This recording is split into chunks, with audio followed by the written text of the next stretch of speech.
আসসালামু আলাইকুম, সবাইকে শুভেচ্ছা জানাচ্ছি। মাসুম মাহবুব দেখছেন ওপেন দ্য ইউটিউব চ্যানেল এবং মাসুম মাহবুব ফেসবুক পেজ। সফরের মধ্যে আছে, সংক্ষিপ্ত বেশ কিছু ব্রেকিং খবর দিতে চাই। হঠাৎ করে তুরস্কের সেনাবাহিনীর উপর ইসরায়েল হামলা করেছে। অর্থাৎ সিরিয়াতে তুর্কি সেনা ঘাঁটির উপর ইসরায়েল হামলা করে বসেছে। কি ঘটতে যাচ্ছে?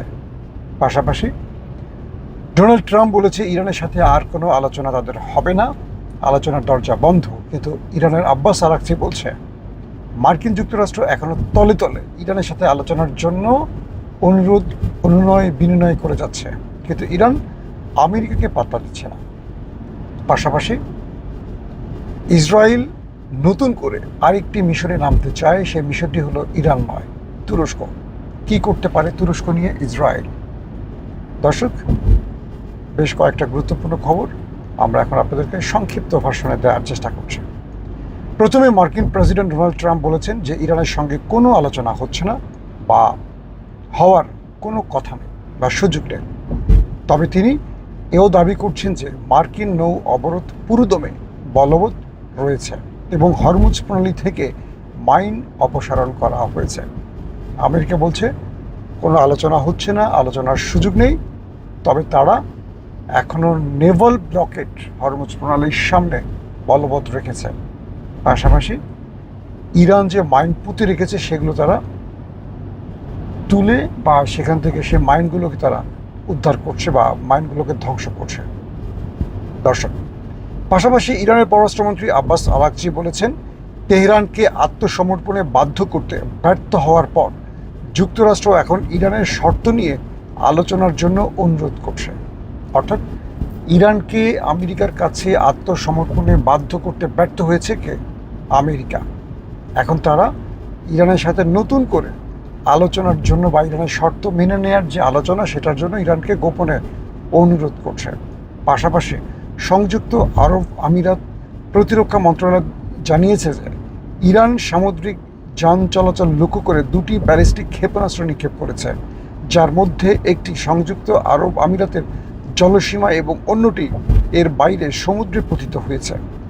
ইরানের পররাষ্ট্র মন্ত্রণালয়ের মুখপাত্র ইসমাইল বাঘাই সংযুক্ত আরব আমিরাতের অভিযোগকে ভিত্তিহীন বলে অভিহিত করেছেন এবং বলেছেন যে এ ধরনের দাবি সম্পূর্ণ মিথ্যা এবং আঞ্চলিক বিশ্বাসকে ক্ষতিগ্রস্ত করছে।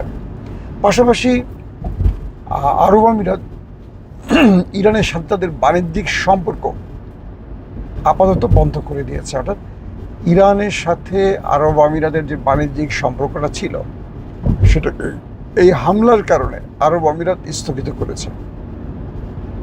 দর্শক, আগে দুটো খবর একটু বিশ্লেষণে আসি, তারপর আমরা তুরস্ক এবং ইসরায়েলের প্রসঙ্গে আসব।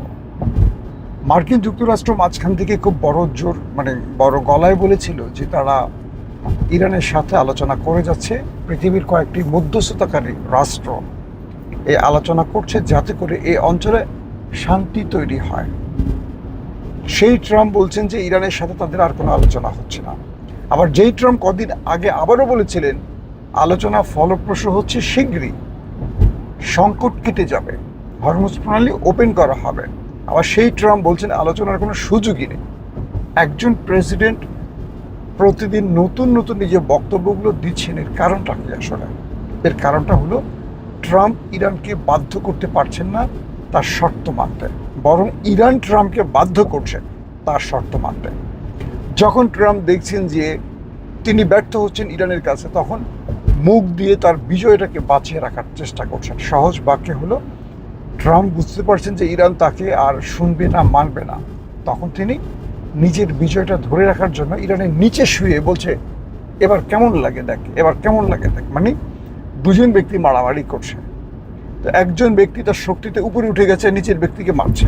নিচের ব্যক্তি নিচে শুয়ে বলতেছে কিরে এবার তোর কেমন লাগে, মায়ের খাচ্ছে আর সে বোধহয় এবার তোর কেমন লাগে। তো উপরের ব্যক্তি চিন্তা করতেছে মারতেছি তো আমি, নিচের ব্যক্তি কেন এই প্রশ্ন করছে। তো আমেরিকার অবস্থাটা হলো এরকম, যখন ইরান পাত্তা দিল না, আলোচনায় বসতে রাজি হলো না, তখন আমেরিকা বলল ইরানের সাথে কোনো আলোচনা হবে না, আলোচনা দরজা বন্ধ করে দিয়েছে। অথচ ইরানের আব্বাস আরাকচি বলছে ইরানের শর্তগুলো নিয়ে আমেরিকা ইরানের সাথে বসার জন্য বারবার অনুরোধ করছে। এটি স্পষ্ট হয়ে গেছে।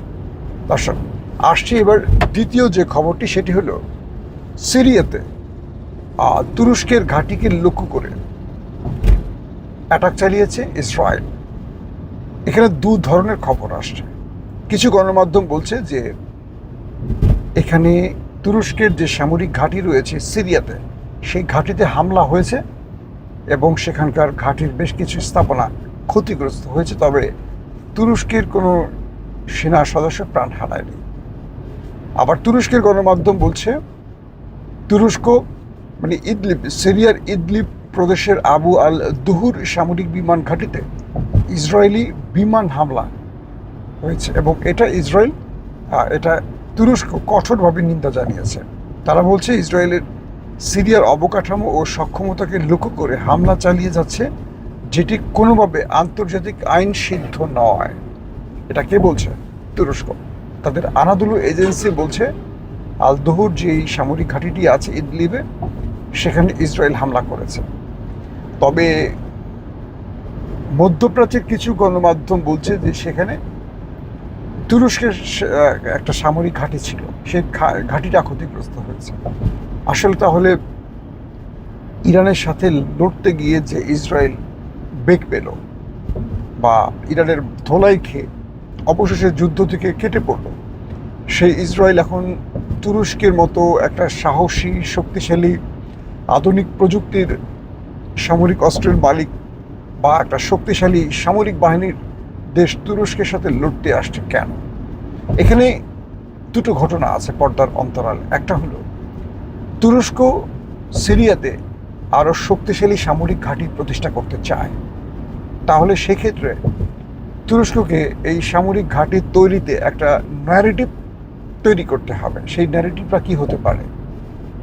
যে সিরিয়া এখনো বহিঃশত্রুর আক্রমণের মধ্যে আছে, তো সিরিয়ায় ইসরায়েলের হামলাটি ইসরায়েল তার স্বার্থে করলেও এটা তুরস্ক তার স্বার্থে নিয়ে আসতে পেরেছে।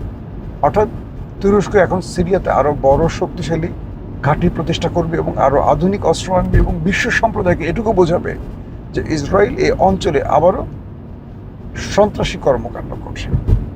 দ্বিতীয়ত হলো সিরিয়া সরকার যেহেতু আন্তর্জাতিক সম্প্রদায়কে গুরুত্ব দিচ্ছে, যদিও সেখানে অদৃশ্যভাবে এরদোয়ানের কন্ট্রোল আছে পুরোপুরি, কারণ এই রাষ্ট্রটিকে বাশার আল আসাদের হাত থেকে রক্ষা করেছেন বা এই বিজয় এনে দিয়েছে তুরস্ক, একমাত্র তুরস্ক। পৃথিবীর প্রতিটি দেশ দাঁড়িয়েছিল ভিন্ন পক্ষে। রাশিয়া, ইরান দাঁড়িয়েছিল বাশার আল আসাদের পক্ষে। আমেরিকা, তুরস্ক এই বলয়টা দাঁড়িয়েছিল ভিন্ন উদ্দেশ্যে, সিরিয়াকে লুটপাটের উদ্দেশ্যে। একমাত্র এরদোয়ানের তুরস্ক দাঁড়িয়েছিল এই জোলানি বাহিনীর পক্ষে, আহমেদ আল সারারের পক্ষে। তো সেই ক্ষেত্রে সিরিয়াও এক প্রকার এরদোয়ানের ইশারায় চলে, এটি বলা হয়। এবং আজকে যে সিরিয়ার আন্তর্জাতিক সম্প্রদায়ের সাথে সম্পর্ক, এটিও সৃষ্টি করে দিয়েছে এরদোয়ান। তো সেই ক্ষেত্রে সিরিয়ার মধ্যে ইসরায়েলের এই হামলাটি দুটো প্রশ্ন তৈরি করছে যে ইরানের পরবর্তী ইসরায়েলের টার্গেট হতে যাচ্ছে তুরস্ক, এবং তুরস্ক এই আক্রমণের মাধ্যমে বিশ্ব সম্প্রদায়কে এইটুকু বোঝাচ্ছে যে আমাদের সময় হয়েছে ঐক্যবদ্ধ হয়ে ইসরায়েলকে একটা বড় ধাক্কা দেয়া। অর্থাৎ সাম্প্রতিক সময় পাকিস্তান, সৌদি আরব, তুরস্ক যে সামরিক জোটটি করল এবং এখানে আরও অনেকগুলো দেশ, ধারণা করা হচ্ছে 15টি দেশ সম্পৃক্ত হবে। এই প্রত্যেকটা বিষয়কে বৈধতা দেয়া এবং এগুলোর পক্ষে ঐক্যমত প্রতিষ্ঠা তুরস্কের একটা লক্ষ্য আছে। তবে ইসরায়েল যে সিরিয়ার ভেতরে হামলা করেছে এবং এটি যদি সত্যিকার অর্থে তুরস্কের ঘাঁটি হয়ে থাকে, তুরস্ক এই হামলার প্রতিঘাত করতে যাচ্ছে শীঘ্রই, এটা আমরা নিঃসন্দেহে বলতে পারি, কারণ তুরস্ক ছাড়বে না। তবে তুরস্ক খুব কৌশলী। তুরস্ক এই ক্ষেত্রে সিরিয়া হয়ে আক্রমণটা করতে পারে, নিজেদের নামে না। কারণ তুরস্ক এইটুকু জানে তারা ন্যাটোর শক্তিশালী পার্টনার বা রাষ্ট্র। তো আর্টিকেল 5 অনুযায়ী কোনো ন্যাটোর দেশকে ভিন্ন কোনো দেশ আক্রমণ করলে ন্যাটোর সবগুলো দেশ একজোট হয়ে শত্রুর বিরুদ্ধে লড়াই করবে। এটি হলো ন্যাটোর আর্টিকেল 5-এর ধারা। কিন্তু এটুকু বলা যায় একমাত্র মুসলিম দেশ তুরস্ক ন্যাটোর, যারা আক্রান্ত হলে ধারণা করছি আমেরিকা বা ইউরোপের কেউ এগিয়ে আসবে না। তো তুরস্ক এটা ভালো করে বোঝে।